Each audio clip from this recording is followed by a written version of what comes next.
Assalamualaikum warahmatullahi wabarakatuh. Di sini saya akan menceritakan sedikit biografi singkat, yaitu seorang sanad hadis ternama Abu Hurairah. Abu Hurairah berasal dari kabilah Bani Daus dari Yaman. Ia diperkirakan lahir 21 tahun sebelum hijrah dan semenjak kecil sudah menjadi yatim. Ketika mudanya, ia bekerja pada Basrah binti Ghazwan, yang kemudian setelah masuk Islam dinikahinya. Nama aslinya pada masa jahiliyah adalah Abdus Syam, hamba matahari, dan ia dipanggil sebagai Abu Hurairah, ayah atau pemilik kucing, karena suka merawat dan memelihara kucing. Menjadi muslim, yaitu ketika Tufail bin Amru ad-Dausi, seorang pemimpin Bani Daus, kembali ke kampungnya setelah bertemu dengan Nabi Muhammad dan menjadi muslim. Ia menyerukan untuk masuk Islam dan Abu Hurairah segera menyatakan ketertarikannya, meskipun sebagian besar kaumnya saat itu menolak. Ketika Abu Hurairah pergi bersama Tufail bin Amru ke Mekah, Nabi Muhammad mengubah nama Abu Hurairah menjadi Abdurrahman, yaitu hamba Maha Pengasih. Umar bin Khattab pernah mengangkat Abu Hurairah menjadi gubernur wilayah Bahrain untuk masa tertentu. Saat Umar bermaksud mengangkatnya lagi untuk yang kedua kalinya, ia menolak. Ketika perselisihan terjadi antara Ali bin Abi Thalib dan Muawiyah bin Abu Sufyan, ia tidak berpihak kepada salah satu di antara mereka. Periwayatan dan kesahihan hadis yang telah disampaikan oleh Abu Hurairah meriwayatkan lebih dari 5.000 hadis, meskipun diketahui dalam biografi Sahih Al-Bukhari bahwa Abu Hurairah baru mengenal Nabi Muhammad 3 tahun sebelum Nabi Muhammad meninggal dunia. Bahkan salah satu sahabat paling dekat Nabi Muhammad, Abu Bakar, hanya meriwayatkan 142 hadis. Salah satu kumpulan fatwa-fatwa Abu Hurairah pernah dihimpun oleh Syekh As-Subaki dengan judul Fatwa Abi Hurairah. Namun begitu, ketidakseimbangan antara jumlah hadis dan waktunya yang terbatas bersama Nabi Muhammad membuat sejumlah penulis mempertanyakan keakuratan hadis dari Abu Hurairah. Abdullah Said memaparkan bahwa Khalifah Umar bin Khattab tercatat pernah beberapa kali mengancam Abu Hurairah dengan hukuman apabila ia ditemukan mengutip Nabi Muhammad dengan semena-mena. Abu Hurairah termasuk salah satu di antara kaum fakir muhajirin yang tidak memiliki keluarga dan harta kekayaan, yang disebut Ahlus Suffan, yaitu tempat tinggal mereka di depan Masjid Nabawi. Abu Hurairah mempunyai 4 anak laki-laki yang bernama Al-Muharrir, Al-Muharris, Abdurrahman, dan Bilal, serta seorang anak perempuan yang menikah dengan Said bin Musayyib, yaitu salah seorang tokoh tabi'in terkemuka. Pada tahun 678 atau tahun 57 Hijriah, Abu Hurairah jatuh sakit, meninggal di Madinah dan dimakamkan di Jannatul Baqin. Mungkin hanya itu biografi singkat dari Abu Hurairah yang bisa saya sampaikan. Sekian dan terima kasih.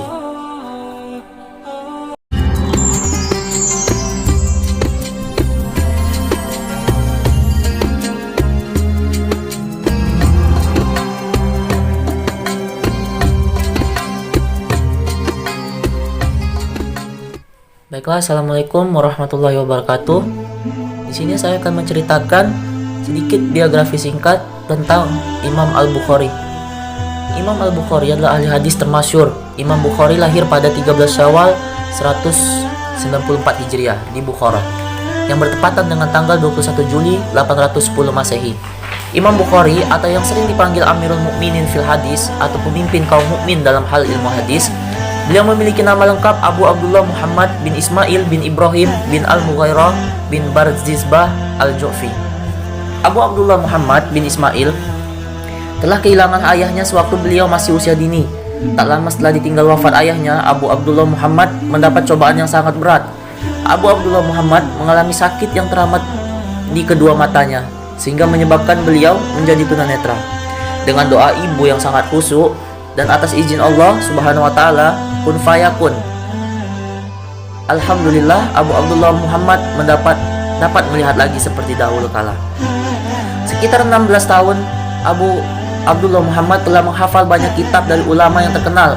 Selain menghafal hadis para ulama tersebut, Abu Abdullah Muhammad juga mempelajari biografi seluruh periwayatan dari hadis tersebut, dari tanggal kelahirannya, tempat lahirnya, wafatnya, dan apa saja yang penting dalam kehidupan ulama tersebut.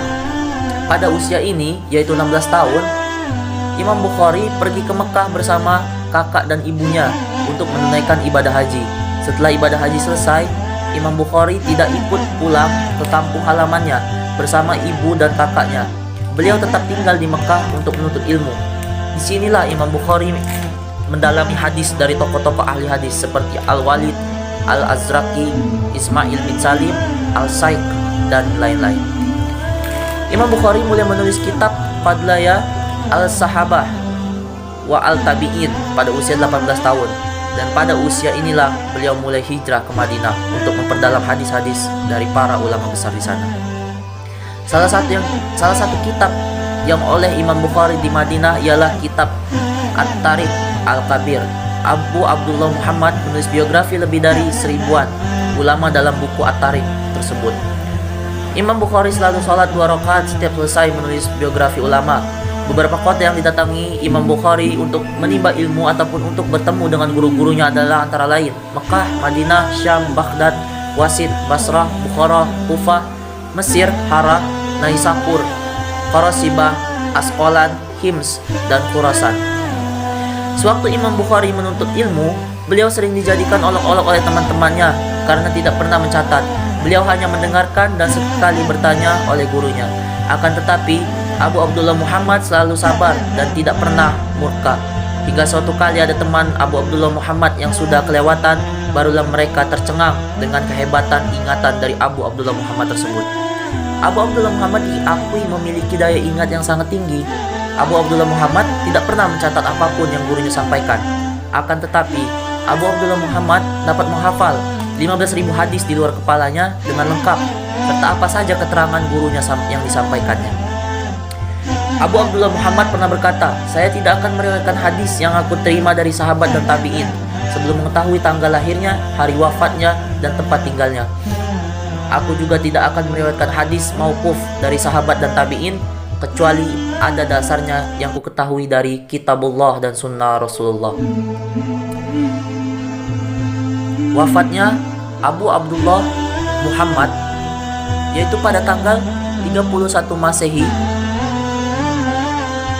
pada bulan Agustus 256 Masehi atau 870 Masehi, sekitaran kurang lebih 62 Hijriah atau kurang lebih 62 Masehi.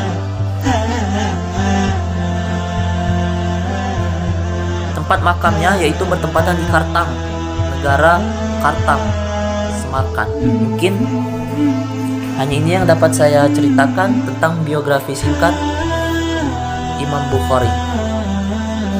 Assalamualaikum warahmatullahi wabarakatuh.